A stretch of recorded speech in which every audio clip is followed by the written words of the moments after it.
Jungkook और लड़की टेहुंग की एक और रोमांटिक कहानी है जिसमें जंगकुक एक रूखा अमीर व्यापारी जंगकुक एक अमीर और थोड़ा रूखा बिजनेसमैन था। उसे सब कुछ अपनी मर्जी से चाहिए होता था। एक दिन उसकी कंपनी में एक नई आर्टिस्ट आई जिसका नाम टेहुंग था। टेहुंग बहुत प्यारी और शांत लड़की थी जिसकी आंखों में एक अलग चमक थी। पहली मुलाकात में ही जंगकुक ने टेहुंग को कुछ काम के लिए डांट दिया। टेहुंग ने बिना कुछ कहे चुपचाप काम कर दिया।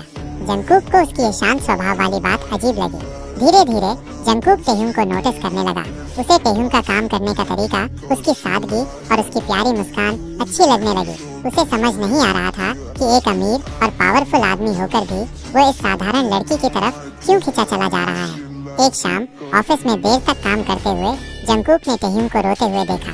किसी ने उसके काम का मजाक उड़ाया था।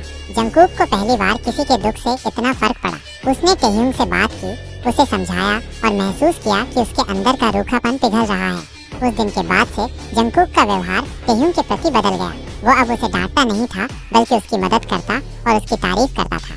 टेहुंग को भी जंगकुक का ये बदला हुआ रूप अच्छा लगने लगा। एक दिन जंगकुक ने टेहुंग को डिनर के लिए पूछा। टेहुंग थोड़ी झिझकी लेकिन फिर मान गई। उस रात उन्होंने ढेर सारी बातें की और एक दूसरे को करीब से जाना। जंगकुक को एहसास हुआ कि टेहुंग सिर्फ खूबसूरत ही नहीं बल्कि एक समझदार और प्यारी इंसान भी है। उसी रात जंगकुक ने टेहुंग से अपने प्यार का इजहार कर दिया।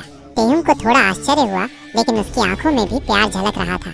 उसने जंगकुक का हाथ थामा और कहा कि वो भी उसे पसंद करती है। एक रूखे अमीर आदमी और एक शांत आर्टिस्ट की ये जोड़ी अजीब जरूर थी लेकिन उनका प्यार सच्चा और गहरा था। जंगकुक ने टेहुंग के साथ रहकर जीना सीखा और टेहुंग ने जंगकुक के अंदर छिपे हुए नरम दिल को बाहर निकाला।